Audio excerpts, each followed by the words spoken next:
Hi, I'm Ben. And I'm Stefan. Hi, Stefan. I'm running out of things to say. You're Michael. And we're animating in threes.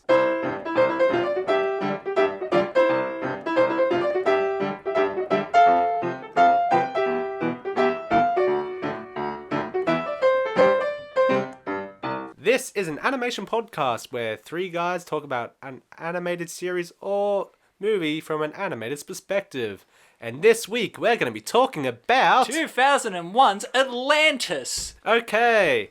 If you want to skip over to any section of this podcast, make sure to look at the descriptions below, and you'll be able to skip this next section if you want, which is animation news. So, Ben, what has been happening in the animating world? Let's go to my favorite thing, which is the fact that the Clone Wars Season 7 got a trailer finally. I saw that. And it looks good. I really like it. And the animation and the rendering is just so much better. Even though it was already good from what we said. I'm really confused what team works on the Clone Wars animation, because it's the same, obviously it's the same production that does Rebels, but why does Clone Wars exclusively get the good animation and the good rendering? Well, because way back when it was actually airing like weekly, George Lucas put a lot of his own money into it, so they could outsource a lot more animation and get it done better. So has he done the same for this season 6? So what I'm guessing for this season, which is season 7, instead of doing 24 episodes, they're doing 12. So I'm guessing they used that extra money that they would have done for the extra 12 and put it into these 12. So it's like each episode has double the budget. Every Star Wars trailer from the past 5 years has just been the John Williams main theme played really dramatically over pictures of people looking sad. Yep. That's been every trailer. Isn't that like every trailer ever, not just Star Wars? Yeah. This is every trailer has John Williams Star Wars every music. trailer is set to John Williams Star Wars music, and it's just people looking sad. Yep, I agree, 100%. 12 Years a Slave. Da da da da da. Okay, so last year we talked a bit about how Marvel Television closed down. Yes, Yep. They're rebranded or something. Yes, they have rebranded, and so to separate themselves from Marvel Studios' Disney Plus series. So it's going to be called Marvel TV Studios. How amazing is that? So they're still going to make network television series. Yes, but it's under a different banner now. Okay. But does that still mean those will only be exclusive to Disney Plus? I don't think so, no. Especially considering this other piece So of they're still going to have animation network, news. because I presume that would just bring everything under Disney Plus. Yeah. And that was it. No, so we'll check out this that's coming to Hulu. Ooh, what's coming to Hulu, Ben? So they're making Marvel's MODOK. Oh, the Patton Oswalt project. This was part of the Offenders lineup, yeah. So there's Patton Oswalt, there's Ben Schwartz, who was Sonic. voicing Sonic. Yep. There is Melissa Fumero, who's from Brooklyn Nine-Nine. She plays Amy. Oh, she's fun, yeah. Who's Murdoch? MODOK is a giant head in a floating chair with little Oh, arms I and remember legs. him from Marvel Ultimate Alliance Yeah, 2. he's a mechanical organism designed only for killing. I thought he was a Yes. bad I think guy. is what it stands for. Is he a Yeah. bad guy? Oh, yeah. Yes. yeah. Why He looks ridiculous. He's the funniest looking Marvel villain. Okay, well, let's go on to the next series. Apparently they're making a Prince Harry show starring Orlando Bloom. Oh, What? no. What? Why? Is he playing Prince Harry? Yes. What? That's really fun. That's... What? Wait. But wait, is this animated? Yes. It's anime. what? What do you think this podcast Oh, is, it's Stefan? animated. Why would they make an animated... Sorry, I just pictured Orlando Bloom trying to pass as Prince Harry. He just walks up to the Queen, is like, madre. What the heck is this? It looks like... Is it looks like the drawings of Mark Knight from the Herald Sun newspaper? I just read the... Is this a parody? Because they all look gross. It should be. I'm guessing they just decided to air it. They do it because of the whole. I was royal going to say, family this debacle clearly recently. isn't in collaboration with the royal family. No, not at all. But that is bizarre. Like, Harry in that picture looks like he's breathing through his mouth. I'm amazed that they would even allow that. Well, if it's an American thing, they have no say over that. Okay, last piece of animation news. They're making Pokemon the movie, but in 3D Again. and on Netflix. That's been for a while. I know right? it has been for a while, but they released a trailer for it. They released a Netflix date, which is next month. Pokemon, the 23rd first movie. No, it's Mewtwo Strikes Back Evolution. Again. Back again. I think the style of it is alright though. It's just you don't need to do that movie again though. You know? Yeah. But it's an anniversary thing, so it kind of makes sense. Is We'll release it in HD. So are they remastering it or remaking it? Or is it gonna be Remaking it 3D? in 3D. But a lot of shows in Japan nowadays are doing that, where to celebrate big years, they're now just remaking an original series as 3D because now they have a much better comprehension of CG implications. Ben has showed me something on his phone, and the audience has no frame of reference for what he's looking at, but that looks quite good. Yeah. It looks good, but there's just no need for it. Oh, No. but still. Did that Detective Pikachu movie make money? Yes. I don't know, I didn't see it. Because, like, I felt like it would be the biggest thing in the world because it's, like, the first kind of big-budget Hollywood live-action Pokemon movie, and just no one talks about it anymore. Yeah. But I thought it was a decent film. It grossed almost 431 million, which is pretty decent. Like, it made its money back more than, like, twice over. So... But isn't that, like, doesn't that roughly equate to your marketing budget, so it kind of broke even? Because isn't it like if a film costs like $200 million, then by extension the studio usually spends about $200 million on marketing?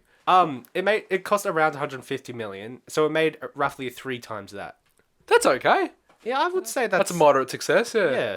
But now if everything doesn't make literally all the money in the world, then it's see deemed it's a the incredible financial failure. Talking about incredible financial failures, Atlantis! That's actually a good segue. So, Atlantis Lost Empire is a 2001 traditionally animated, with CGI elements, science fiction adventure film. It's the 41st, because for some reason I wrote 41st Disney animated feature, and unlike the many musicals produced by Disney of the time, this sought to be an explosive action adventure. Yeah, And we need it more adventure was. films. Yes, we do. Like Like more of them. Tintin. Maybe Exactly, not like but not that Tintin. ugly. Maybe with that sort of cinematography, but not Yeah. that render. I like it, but still, go on. So, the film was directed by Gary Truesdale, Kirk Wise, and produced by Don Han. Oh my goodness. I it is don't know so who they much- are. It is so much easier to pronounce names that aren't foreign. Yeah. I can actually say To be them. fair, Stefan, they are foreign to Australia. Well, yeah, still, but... Welcome to our new segment. Stefan's a massive racist. Hooray! With screenplay by Tab Murphy. Prior to the film's development, these guys had discussed keeping the Hunchback of Notre Dame team together to create an adventure film inspired by old 60s adventure features, Indiana Jones, and Jules Verne's Journey to the Center of the Earth. Yeah, get those not the vibes. Brendan Fraser one that hadn't come out yet. I actually liked the first one, Yeah. the one with Brendan Fraser. Brendan Fraser's awesome. Now, this is the one. This isn't the Time Machine with that other dude. What's that? That Time Machine movie. Who's in that? Time Machine movie. Top Time Machine. It's literally just called the Time Machine. I've never, Siri, Siri, who's in the Time Machine? Apple.com should be able to help you with that. Oh, they're talking about Time Machine for Apple products where you can back up stuff. Oh no! I want my Yeah. real Okay. Time Okay. Machine. Stefan, go on. So the film's visuals were heavily influenced by Mike Mignola's graphic art style, so he's the creator of Hellboy, Oh yeah, I thought And- that sounded familiar. and by ancient Mayan, Indian, Cambodian, and Tibetan architecture. So Yeah. you got everything there. Despite what is seemingly a well-constructed and planned project, like, if you see the behind the scenes, it's an absolutely incredible documentary. This is how you make an animated film. It was all planned. Everything they had outsourcing. They had everything managed. So despite them doing all the right things, the film received an average box office performance of 186 million. How much did it from cost to a make? production of 120 million. Oh, so that's not good at all. They didn't make anything. And mixed Was reception that just domestic or worldwide? worldwide. When did this come out? 2001, same time as Shrek, which I'll talk about. Oh, okay, yeah. And mixed I'm starting to see. reception due to its confusing target audience and the public's keener interest towards 3D animated features. Yeah, yeah. It Some- came out at the wrong time. Exactly. And what it really kills me about this film is if this was released nowadays, it would be great. It's got great characters, it's got great visuals, it's got a great adventure. It doesn't feel like a Disney film. It feels like a Netflix original. Yeah, because Oh, it's I so still- not Disney. I still it's feel got- like it's Disney. It's got that critical kind of bite to it. I love how just everyone's just chain smoking and wearing singlets and just packing guns. Yeah, Well, like that was my favorite part of it. Just like this feels like a real kind of angry adult world. Also, did you that's ever accessible to children? did you try to count the kill count in this movie? So many people die. Everyone dies. Everyone dies horribly, and it's mostly in explosions. Oh, so it's Rogue One. There you Yeah, but good. With characters I remember. But Yeah. one review that really killed me when I read it Oh, was where yeah. I told you about it was where it said this film tries to do stuff different but doesn't succeed as opposed to the much superior Shrek. Now, Shrek What? is a great film, Apples but and oranges. seeing that written down in an actual review nowadays, considering Shrek is now a meme, just sounds so weird. Also, they're incomparable. They're like, two different things. films. Yeah. It's apples and Yeah, onions. one's an adventure film, one's a buddy Yeah. film. One's 3D, one's 2D. They have different scopes of story. This is Yeah, when I it's- don't think animation was as appreciated as an art craft form. Because nowadays, this film should really be looked at just how stunning the visuals and designs are. Like, it looks incredible. Also, 3D animation there was still kind of exciting and niche. Yeah. Now there's one Yeah. released every 15 minutes. Whereas now, if this 2D Look, film... 9 more Toy Stories came out while we were talking. Yeah. But yeah, Well, actually, they're still doing the Toy Story... The person who sits on the lamp. oh Woodies. yeah, she's Who's getting Bo a Peep? short film. She's got a short film now. Oh yeah, Bo animation Peep. news. She's getting a short film later this month. Why? Because About her on the lamp. Remember how she was on the lamp? Everyone wanted it's, to know what it's about happened her on the lamp? story between Toys. Do you know how in that flashback of Toy I want Story a 4 spin when off she about got whatever sold? happened to that penguin. No. No, What happened to that penguin? We just never saw him again. he died, Did he? Yeah, he lost his voice completely. and then the dog ate him. Oh. Ate him. The That's end. my And you headcanon. contracted pneumonia. Yeah, sure. Oh no. So, the film centers around Milo Thatch, a cartographer and linguist who dreams of following in his grandfather's footprints. Funded by his grandfather's best friend, Milo embarks on an expedition with a group of explorers to find the lost city of Atlantis. The quest to discovering the lost city soon turns into a mission to save the civilization and its citizens as Milo, his team, and Princess Kida go forth to restore the heart of Atlantis. So, a bit about the trivia. If you have a chance to see the 2-hour documentary these guys made of the film, I highly recommend it. It was back at the time when Disney did good documentaries that went nitty gritty into how they designed things. And not just everyone got along well on set. Harrison Ford definitely liked being Actu- here, and we didn't have to draw him out of his Actually, trailer with can- whiskey. Can I say something about the Star Wars behind the scenes putting stuff together? Yeah. So they were going to release an art book around this Oh, time. can you tell me about this? Because I heard about this, yeah. But for some reason, they've recalled it so they can change things. And I bet it's because of all the leaked stuff about what Colin Trevorrow's episode 9. Do you think it, like... I some reckon of they it- want to damage control that. And Oh, say, you think there might be some merit to those leaks? Yeah, Colin Trevorrow has confirmed a lot of it. Oh, really? Yeah. Oh, I thought it was just because... I thought, presumably, they made no comment because that's what... No, all- I just think that what they're doing with the art book is they're taking some of that stuff out so people don't remember it. Oh, damn. Like, yeah, don't forget about what could have been. Yeah. Enjoy the film now. Exactly. Palpatine had sex. That's what we want you to know. Think about that.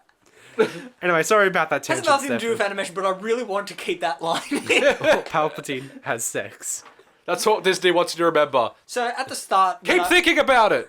when I was saying the introduction, I said how the directors and them basically sat at a Mexican restaurant and discussed what their next film ideas would be. And they basically said that they wanted to make a film about a team of experts wanting to go and conquer something. Like, if you notice, Atlantis, you don't have the typical Disney thing of, oh, he's a lone boy who has no talent and now he's amazing. He doesn't have any parents, though. Oh, He does, yeah, but there we go. he's a cartographer and linguist, and everyone in the film is an expert in their field because it actually inspired them from when they were working as being animators, where they'd go on adventures, just them being a bunch of really talented people Yeah. trying to figure out how to make a film. No, yeah, this movie was very much just like, who needs parents when you have a gun? So this became the ethos for the creation of the character dynamics within the film. Basically, a bunch of experts, and as they quote here, a bunch of guys and gals in tank tops on a sweaty action adventure. Yeah, that's what I liked is, about it. Everyone was just yeah. sweating so much. And everyone had a tank top. Everyone was that wearing it. tank tops. Even the military dude, who was dressed immaculately when he was introduced, was just Yeah. wearing a tank top and underpants by the end. It was Very gritty fantastic. and grimy, and yeah, it was great. Everyone was so angry and just wanted to shoot everyone all of the time. And everyone's hair actually looked like they hadn't showered in a while. Yeah. So they wanted it to be great. a callback to olden style of cinema, but in animated form. So like your 60s action adventures, those serials.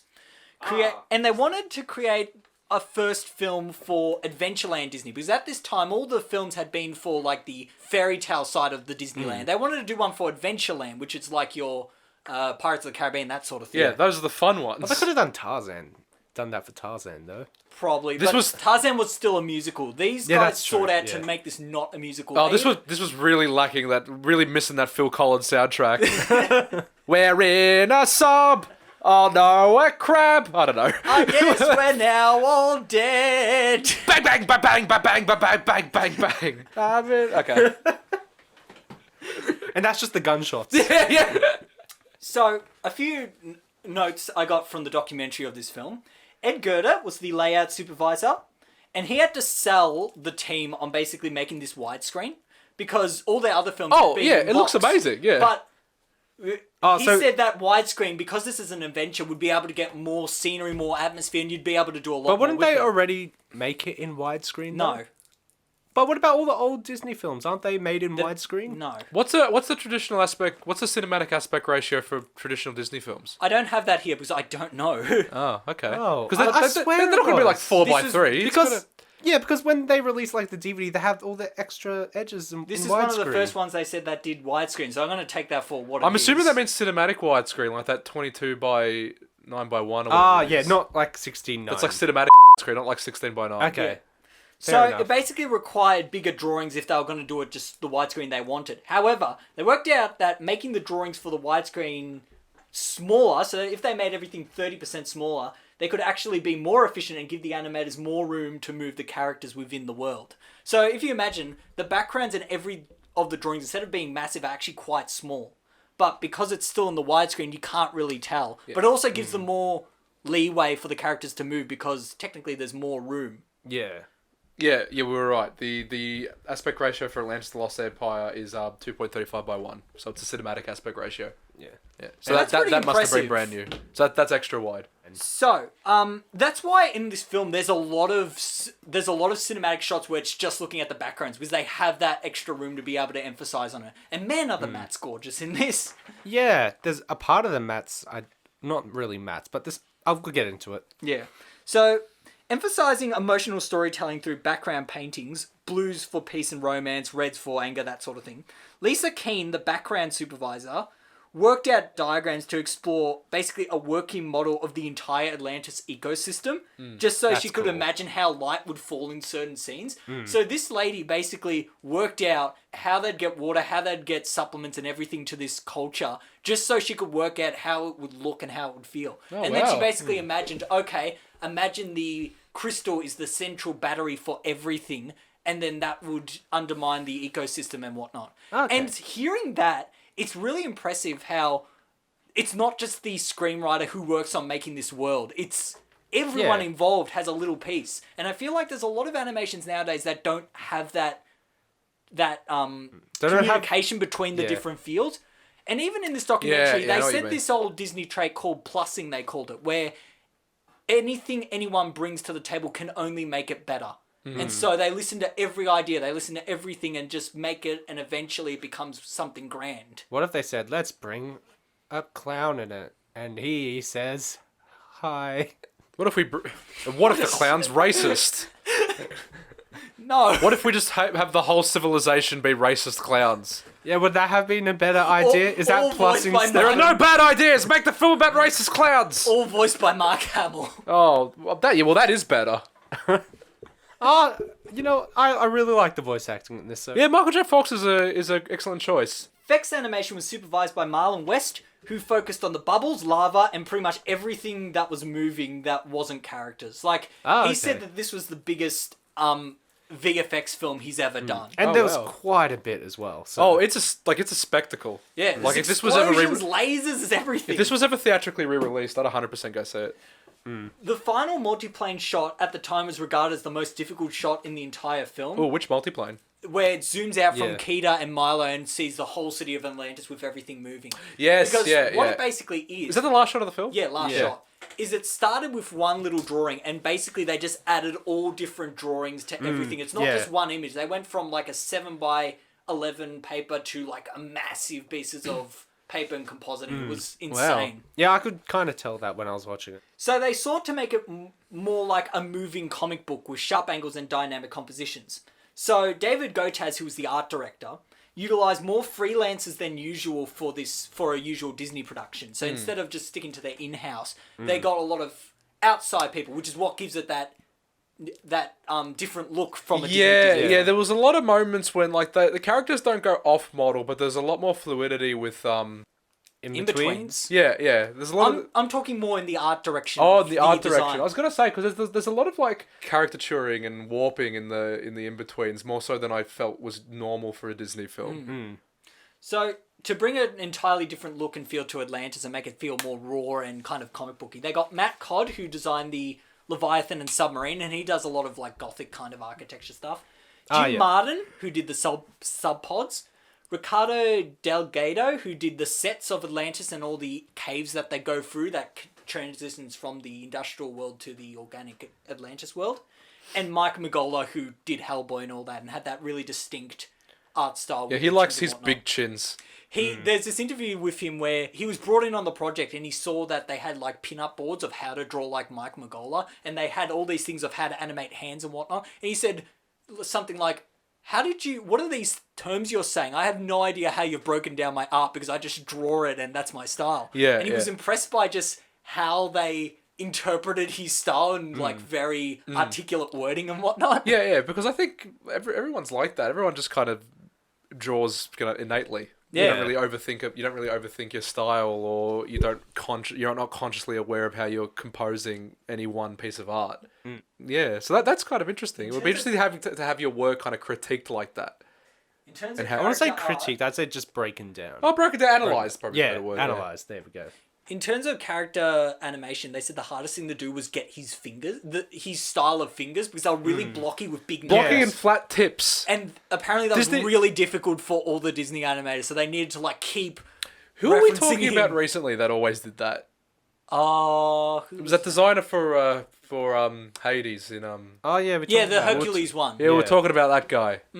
Likes his flat tips. It's pretty obvious, but the two visuals of the film that they wanted to emphasize was the clunky World War One era steam-driven industrial characters who invade Atlantis and the more mysticism and organic reliance they have. mysticism. Mysticism. Sorry, Mysticism.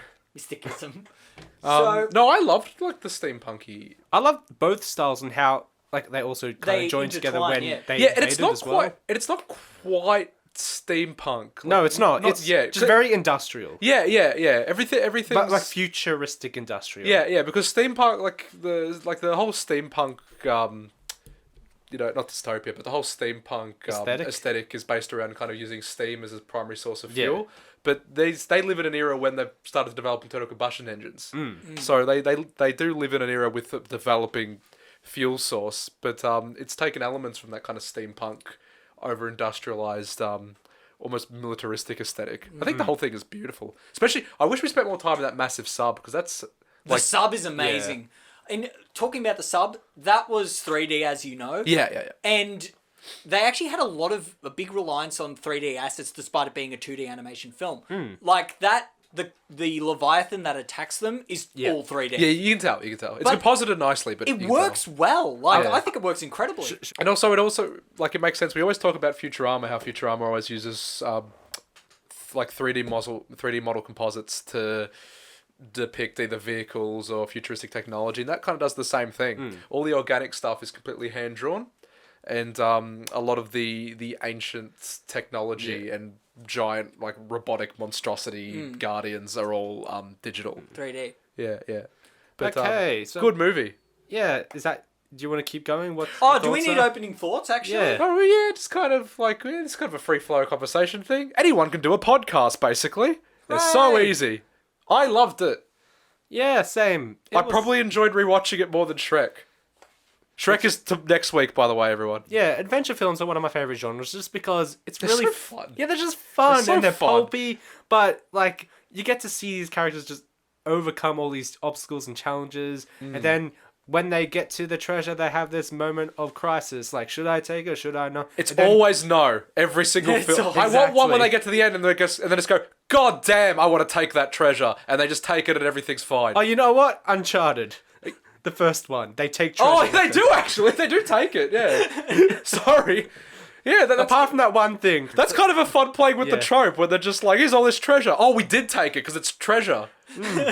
But no, adventure films, they're great. They have had a bit of a decline in film recently, which I think kind of sucks. But that means whenever one pops up, and it's a real treat. Because they're so expensive.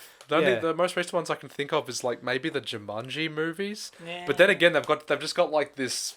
To me, they're more This gloss- ensemble movies. Yeah, than- they just got this like glossy CGI look to Yeah. them. There's no authenticity to those films, even though they are like despite this being 2D, it does look like an authentic type adventure. Yeah, film. yeah. I think that comes with. I don't think this would have had this. It wouldn't have had the same effect if it was 3D animated. I think you need that organic tactility, that kind of grit to it. I like kind of the classic style of animation. Like you just got the beautiful matte backgrounds and like the very simply colored character cells. The thing that I noticed, I think it gave the film kind of a classic look, but I didn't know if you guys would have preferred different. But there's no gradients in any of the character models. Yeah. Did you notice? Yeah. There's almost no like lighting on them. There is when the they mainly do it with their lighting effects. Like when Keita uses her crystal and it glows on them. Yeah, you yeah. see the blue. Oh, no, There's still shadows. and Yeah, stuff, there are but- parts. I'm just saying not to the same extent. There's no real kind of shading gradient. If a character is in shadow, they tend to shade the entire model evenly. I think that works though because works for the everything type of else film is it super is. complex. Yeah, because you do want to focus on the world and the background, and the focus, like while the characters, are interesting and they're nicely designed and they're nice to look at, the focus is this world. Yeah. And this kind of just this desolate cavernous landscape. It's really nice. Stefan, what do you think? That ship graveyard?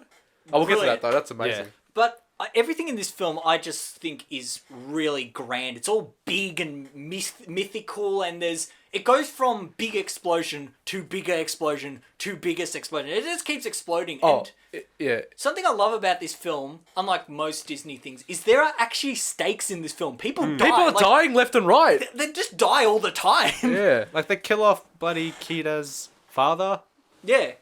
And they play into tropes of their characters in this, in that they're kind of all stereotypes and cutouts, It's but very tropey. they all have like little moments where they all get their comebacks. Like the femme fatale gets the final thing that beats the bad guy. Yeah. And it's just, such She a gets her little fun one-liner? Yeah, it's such a fun adventure romp with such great mystery and lore building things of finding this lost city. And there's not many films, especially in animation, that live up to this sort of grandiosity in terms of set piece, action, and No, just it's thrill. so hard to do like grandiose theatricality in animation, and they It is. and they nail it pull it here. off Like- with just. Everything's iconic. Like the ship is iconic. The crab is iconic. The drill. I love that. See, drill. that's the only thing I remember. You only remember The the drill. drill. Yeah, I don't remember anything else from the film apart from that drill. I thought it was going to be in it more, and I was a bit upset. No, it's only the one shot I remember. The drill is when they're coming through the light in the tunnel. It's just the drill leading the way. I'll just get into the one thing I didn't really like. Yeah. So this film does use quite a bit of 3D assets in it, which is good for the most part, except for the assets used in Atlantis itself for the buildings. Okay. I thought some of it was very, very noticeably 3D and not well integrated. Okay. And like as soon as I saw it, I thought, oh man, that is a bit of an eyesore, which really sucked, seeming as most of the film is really, really gorgeous. Look, considering it's 19 years old now, I know. Damn. you can really let it go for But that. like Tarzan came out before this, and that used the 3D trees and vines a lot better than this did the 3D. It was still a little bit buildings. janky. I To think. be fair though, the Tarzan for the vines in Tarzan, that was just one asset, whereas this Yeah, I really know. used almost everything that wasn't characters. 3D. I just think they could have done it a little bit better. Where like even if they just added some toon lines around some of like the moss and stuff on the buildings, it would have been a lot better. But some of it's so noticeably 3D and like early 3D as well. That's the only complaint though I have about like the aesthetics. Is there parts you want to start talking about, Michael? The entire film, I think, is engaging. My favorite part is the more traditionally kind of pulpy adventure stuff, which is I think around the first half. Yeah. Because they get to Atlantis at almost exactly halfway through the film. But I still think the adventure stuff in Atlantis is just as good. I think it's fun. It's still fun, but I liked kind of the angry industrialization of Yeah. the first half more than I enjoyed like the more kind of That's more free-flowing your spiritual. style though. Yeah, I liked that more than kind of the free-flowing spirituality of the second I half. really love the spirituality stuff and like the ruin, like that sort of stuff in adventure stuff is what gets me. Like the ruins and like them exploring the cultures. Oh, and yeah, stuff. yeah. Like, this is, like, controversial, but my least favourite part of adventure films is when they get to, like, the lost city. Okay. That makes My sense. favorite part is the build Yeah. up when like kind of they fight the Nazis. Honestly, and such. that's the same with Uncharted. I love every level until you actually get to Lost City, and then it just becomes escape the city you've destroyed. Yeah, exactly. Stop blowing up cities, Mr. Drake. Drake, come on, you had one job. Yeah, I really love that part. And that part also reminds me of the whole Watchmen ethos, which why I think it relates to you more. That first part. Because that part's What do you mean? very... Watchmen? No, Watchmen, like... I mean, like, Mike Mignola kind of that aesthetic, that comic book aesthetic, that first part. It feels more comic booky than the second part. It does. I wouldn't describe it as Watchmen, but I describe it as like, that was just my kind thought. of like a graphic novel look. So, animation-wise, in this, Milo was really well animated, and I really like that. So, first with his character design, he is very scrawny, and in every single shot that he is in, you can notice that he is scrawny, especially in the second half where he's just in the tank top, and like you can see his shoulder blades, his back blades. Yeah. It kind of hangs off him. And the shading on him just really emphasizes that as well, and I really thought that was great, because it wasn't your typical, like, somewhat muscly action hero guy. It was just this scrawny book node, and it was really good. He was modelled after their linguist who actually worked on their team. Oh, that's really cool. Seeming as he's a cartographer and does deal with languages. Yeah. Him and the general dude, I think, were animated the nicest. That kind of makes sense considering it's the protagonist and the main anti. But like Milo's also like his facial animation though was each character really though good. had a supervisor in charge of them. Yeah, oh that makes sense. Every single character in this is very noticeably different, which is great. Like they all have their own uniqueness about them. They have different silhouettes. Yeah, the Matt Grading philosophy. That's the thing that I know Michael would really appreciate. Every character in this has a clear silhouette. Like you can tell exactly who they are, what they're like just from looking at them. Draw your characters so that they're distinguishable by their silhouette. Mole looks exactly what you would think a mole would look like. Yeah. And so Sweet, does the doctor, exactly what you would think his character would be, and each character has that. Yeah, he's great. I really like the Sweet. I love all the supporting Yeah. cast. They have like 3 lines each, but each one sells their character. That Italian demolitions expert is hysterical. He has the best one-liners in this. He's the funniest. He's constantly Maybe making people got hurt, but nobody would know. He kind of speaks like Sylvester Stallone. It wasn't like a stereotypical Italian accent. No, it was it kind of wasn't. like a low drawl. It was really funny. But no, I'm really glad, like, I could see it coming, but I'm really glad, like, with the tropes of them being this team that sticks together, and you could tell they were siding with the military, but then, like, you could tell that they were going to side with Milo. Yeah. But still, like, how they progressed from that, like... It's The believable. actual reveal Yeah. that everyone is a traitor, initially, is actually quite ballsy, I think. I could tell it was coming. I couldn't. I thought, because as soon as it started, like, that he's got to fight the general guy. Yeah, at the end. Like, the as soon as you see him. general guy was very easily telegraphed. But he's even designed in a way when he's a bit more angular than everybody Yeah. else. But I didn't think that initially, like, they were all kind of mercenaries. They were all in it for the money initially, and they only turned a little bit later on. they do A lot of them are in it for the mercenary, the money. That's why I could I like easily that. tell. Again, it's Yeah. that kind of cynicism that gives it that bite. It's like at the campfire, they said they're all in it for the money, and Milo was the only one, and he said he's in it for the history and the adventure. Oh, that's like, even Yeah. the buddy is like one of the funniest jokes at the end, when he's like, let me get this straight. You went down there and you found nothing. It just cuts to the wide shot and they're all just in suits.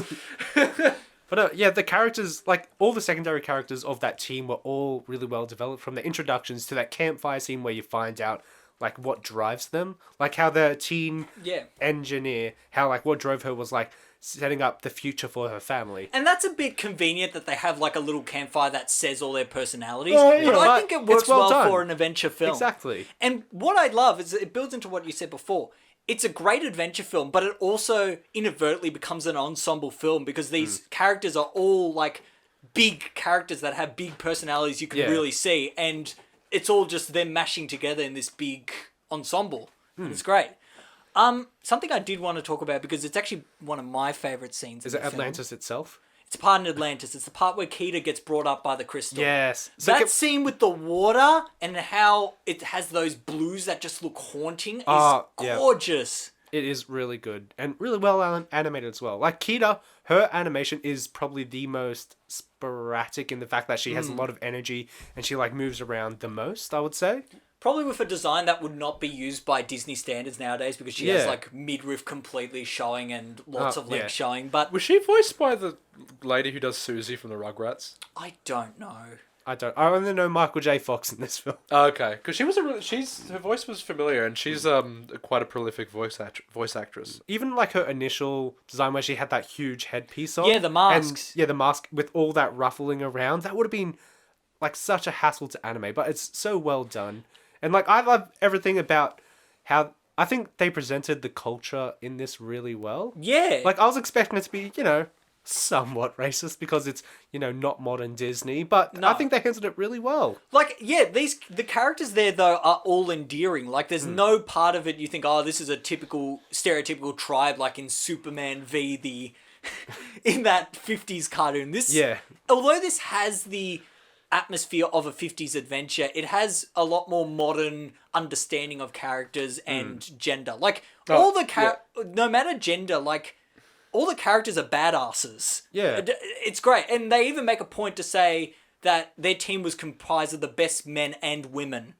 And I think for 2001, that's pretty good having that sort of standard in terms of storytelling and characters. Like, it's even the femme fatale, who did side with the general when the team she split ends up having a redemption at the very end, and it's such a badass, like, it's only business, and she shoots her flare. My one story thing I didn't like was how they... like, I get it, why they had to have Kira as the battery.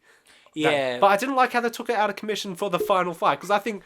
like, She would have been the most useful for the Exactly. final fight. The final She would've fight been reminded great. me of the Rise of Skywalker final battle. Just like this, like massive ships and like dogfighting. Yeah, no, it's who I thought it was. It's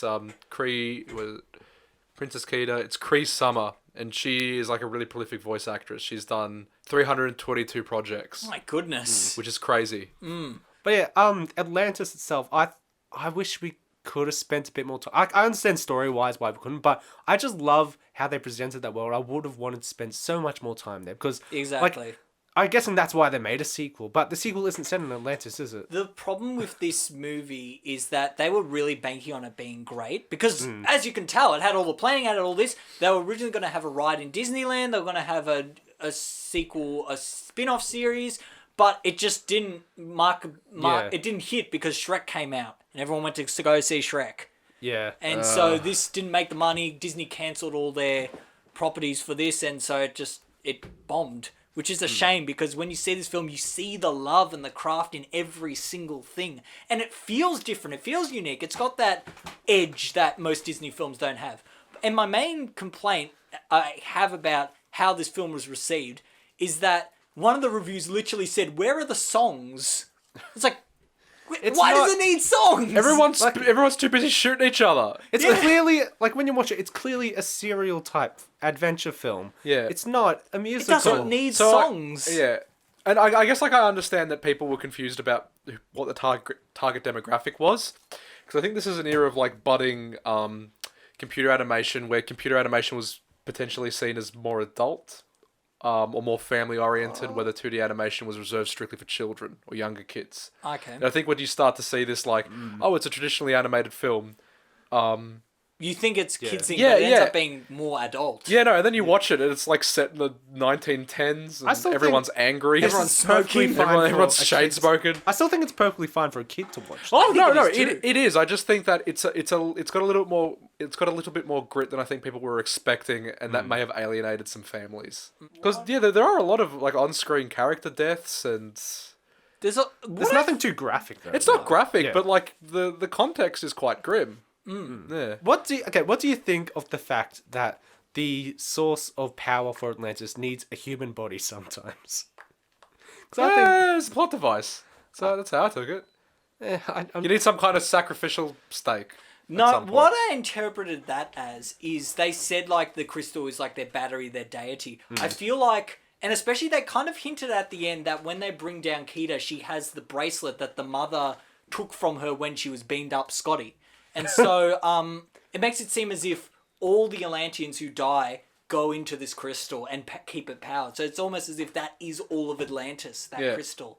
And so when she went up there, Keita actually met her mum. Yeah, she's like partly with her mother, Yeah. or at least some kind of like life. like energy. Yeah. physical, metaphorical, that sort of thing, existential, all those long words. I But just- I I still- like that. It builds into that lore. You don't need to know exactly how it works. You can just accept that it's space magic and watch people shoot each other. I just think it's a bit of a cop out to get Kira out of the final battle. No, I really don't think it is. It reminded- built the stakes up because the second the Crystal and her were gone, there was no one to protect Atlantis, and so they had to rely on Mole and he's. I get Why that. did I say Mole first? Yeah, if anything, you should say. Milo. I wish the movie was just called Mole and His Crew. Actually, I thought Mole was going to be in it more as a comic relief. I'm glad they kept it down a bit. Yeah, He was gross. I didn't like He looking was. at him. I liked that Italian guy. he's the Yeah. best. Did you remind you of Avatar somewhat? Yes. Yeah, Yes, it yeah. does. I know a lot. I know a lot of the time it's like a Dances with Wolves kind of like metaphor for like colonialism. That But kind of this thing. is a lot more subtle than a yeah. Avatar. This is a lot more subtle than that. But it reminded it- me in terms of just the themes of. Yeah. Is it more subtle? They never exactly explicitly say. Oh, Avatar it's- is a lot more blunt, 100%. But I think it's This you about get swept in equally the as- adventure. I think where- it's equally as blunt. It's just delivered in a way that doesn't seem it. no, Avatar is an incredibly kind of like narratively clunky movie. It's a powerhouse of VFX. But story-wise, it's just doing the motions. Yeah. I mean, like, I understand, like, a framework is something that you... Like, a story framework is something you can hang a visual spectacle on. But to me, I didn't think... Even back then, I didn't think that the spectacle was epic or theatrical enough to warrant the amount of attention that I it think got. the world building in that is the best. Because I really like the world in it. Maybe I'm just... And I how don't they know. set it up. I think it's good. I think it's creative. It's a very different type of world that we usually get, that's all. You know? Yeah. I gotta also remember that it came out... Whatever it was. 2000, end of 2009, I think. Yeah. So it came out like 10, 11 years ago, so... I actually prefer Fern Gully. And I know the two actually get... Oh, the smoke monster from Fern Gully. Oh, Hexus was badass. So Atlantis. Oh, no, yeah, but it reminded me a little bit of that in terms of like this kind of angry, like Military. traitorous, militant, Yeah. industrialized society encroaching on this untouched, magical, spiritual people. Yeah, definitely. So there's some kind of like colonialist undertones to But it. this but- was done better, though. and it's Disneyfied to an extent when they meet them, they're initially very welcoming and very happy, and like the military general doesn't just shoot everyone on sight, Yeah. which I presume back then they probably would have. But no, I'm glad they didn't, like, again we were talking about before. I'm glad they didn't stray away from that just the pure unmitigated greed that drives that entire crew, because they are basically guns for hire, and they do have kind of like a moral change of heart at the end, but like they do that while still maintaining this air of kind of grisly like realism, which I enjoyed. Something I really want to talk about with it being an adventure serial and whatnot, because it's definitely one of my favorite aspects of the film, which there's not much said about it, but is the soundtrack not the most epic thing you've ever Oh, the heard? soundtrack's fantastic. I was thinking is that good. It's especially so during... triumphant and just like action adventure. Like when the shuttle first goes into the water, it's like this grand sweeping like orchestra. It's everything and it's amazing. We did, like you said before, we did not get a lot of that submarine. No, we didn't. It's on the poster, it's on the DVD, it's like the little thumbnail on Disney and I Plus. barely it's remember that in it for maybe giant Leviathan fight as well. Yeah, it's in it for maybe 6 or 7 minutes. But it's iconic as anything. Like you remember the exact shot of when Of it it come- comes of it down and then it descending, yeah. pans into the main.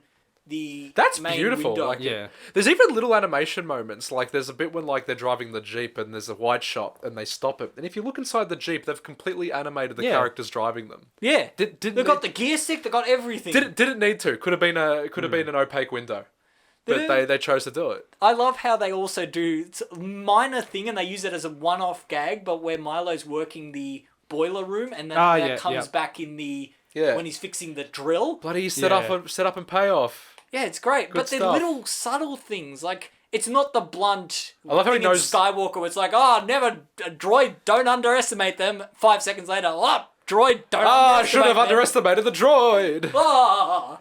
Whereas this is a lot more. Sorry, Ben. We had to bash it so big. Now the foreshadowing in Star Wars. Remember last night how I was just complaining and complaining and complaining about it? Go on, I don't care anymore. Has the acceptance set in? You've gone through the stages of grief. Like about 1 o'clock last night, yeah. You He was finally messaging accepted me it and after we saying- saw it at Christmas. But processing it. no, the Star Wars setup and payoff No. is more like set up and then completely contradict the payoff. Yeah. No, it's because I watched the Clone Wars trailer and was like, this is so good. This is the Star Wars I miss. And then we just got The Rise of Skywalker, and why can't it be as good? The Atlantean technology, what do you think? I loved it. I love how Yeah. they look like fish and they like use the palm to activate things. I like how when they're trying to activate the little like speeder cart there, he's reading the Atlantean script, Yeah. and it just reads like instructions. Yeah. It just reads like you're starting a microwave. I really like how cohesive it all was. It's even like including the crystals that everyone has and how that's like sort of a key for it. Yeah, yeah. And like, yeah, you can all tell it's Atlantean technology. Even like the giants at the very end protecting the city. And There's I- mysticism to it, yeah. but it's domestic to them. yeah. Like it's just run of the mill. Like they operate it like we would machinery. And the Leviathan as well, I wasn't expecting that to be their technology, which I thought was a great reveal in how they did it. With like Milo looking at its eye and then it's the camera lens closing. They even set up like a little fake out when he's just like, the script says that the city is protected by a giant Leviathan, but there may be a translation error. It's probably just a statue. Yeah. And then it's kind of both. Yeah. But I love how over detailed they get with their Atlantis, how detailed they get into it. Where when the lava goes over the entire city, and it becomes like rock, stone hard, yeah. it cracks with all the Yeah. Atlantean symbols. Yeah, I thought that was really great. Like it could have just cracked normally, but no, they're like, nah, this has to be an Atlantean lava cracking. But I think that makes sense within their universe and how their shields might Yeah, work they and really everything. go all in with their lore. They don't half it. They go, okay, we're going to make this Atlantis. We're going to make everything about it Atlantean, so you recognize every single little thing. Yeah, it was supposed to be completely like developmentally isolated. So it Yeah, doesn't and they do operate on- that in animation, which is not an easy feat. Yeah, yeah. Oh, I thought it was a bit of a It's- cop-out that they could speak English, but... It's just Oh, I liked how they led to that. yeah, I liked though. how they did it, oh, that though. doesn't make sense at all. No, it does make sense, but I like how they tried to... They tried to explain when he says like their accent must be based on like a base dialect, so Yeah. all other languages kind of stem from their language. But that doesn't mean that they know what the other languages are. Look, you can't have them spending. I the rest assume of like the film- crystal would would read your emotions or something and translate accordingly. I thought that would have made more sense than. That's more of a MacGuffin, though, and It just reminded me of the Amazons from like Wonder Woman, where they just know all Yeah. the languages. It's like yeah. How do you know what like the word television is? You've been down here for 30,000 years. But no, Atlantis... Good stuff. Yeah. Final thoughts? Quick episodes. Last one was an hour and a half. There's not much to say that I haven't already said. I love every character. I love the designs, and it just feels like it. For me, this is better than Aladdin, which Aladdin for a long time was my favorite adventure Disney film. Oh, okay. But yeah. This got that feels same more. vibe. This feels bigger in every regard, with adventure, characters, and just everything. It's just grander, and it really takes the spectacle key from 2D animated Disney to the highest I think it ever achieved in the early 2000s. I don't think anything got above it, honestly, but that's just my opinion. My final thoughts is, it's everything that I've said. It's really good. There's a few things that I've nitpicked, but overall, it's a really solid, great adventure film that I'll definitely watch again. Yeah. Go watch it. I really enjoyed it. It's probably worth starting a little Disney Plus trial over, and then don't renew it because there's very little else of value. Good night. Unless if you want to watch The Mandalorian. Or Gravity That's Falls. not bad, actually. I'm not the biggest Star Wars fan, but The Mandalorian's a lot of fun. Watch Atlantis, maybe the sequel. I don't know. Is it good? I haven't watched it. So I'll edit this in earlier, but the sequel was basically the 3 pilot episodes they had for the TV series that they just slammed into one TV movie. Yeah. So does it look a lot cheaper? A lot cheaper. It's not even in Atlantis. Oh. They go to the outside world. Yeah. But Why? some of the The whole- concepts are fun, but because it was meant to be a weekly TV show, you can tell that it's not as polished. I mean, the outside world is fun because it's an era not often explored, not only in animation, but in media in general. Like the 1910s is not a very romantic period. Like, we don't consider that a romantic period culturally. Yeah. Yeah. Because it was just like filled with tragedy and warfare and like international incidents. So Unlike the 1940s. Haha, romantic. no, 1940s are just romantic, filled with lovely things like honey and rainbows and World War II. Yep. Yeah, go watch Atlantis. It's really good. It's shorter than you think. It'll help you Only forget. 90 minutes. Yeah, go Which is watch it. Michael's baseline. It's in not Michael's baseline. If Michael can watch it, you can watch it. Exactly. It'll help you forget that the country is literally on fire. So Yeah. So, Ben, where can you find us? Who No, are we? we're not doing that yet. Aren't we? What are we doing? Next week. Oh, what are we doing next oh, week? next week we're doing the film that sank Atlantis. Oh! Shrek. Shrek. The music. No, just Shrek. Just normal Shrek. I'm I'm really upset we didn't do Shrek the Halls. No, we'll obviously do the Shrek best- the Halls next Christmas. But the initial plan was to do Shrek 2 because I genuinely think it's the best animated comedy of all time. But I think we should start with the first But we'll one start first. first, and we'll just see the Shrek films progressively get worse. We might do a Shrek day when we'll do like Shrek 3 and 4 in the same video. Let's not do yeah, Shrek that's 3. actually a Let's good just skip idea. to Shrek 4. We'll skip Shrek 3. Okay, if Have a you good one. want to reach out to us, we are at animate3pod@gmail.com. We are on Facebook. We are on Twitter. We are on YouTube. And have a good day. Bye. Yep.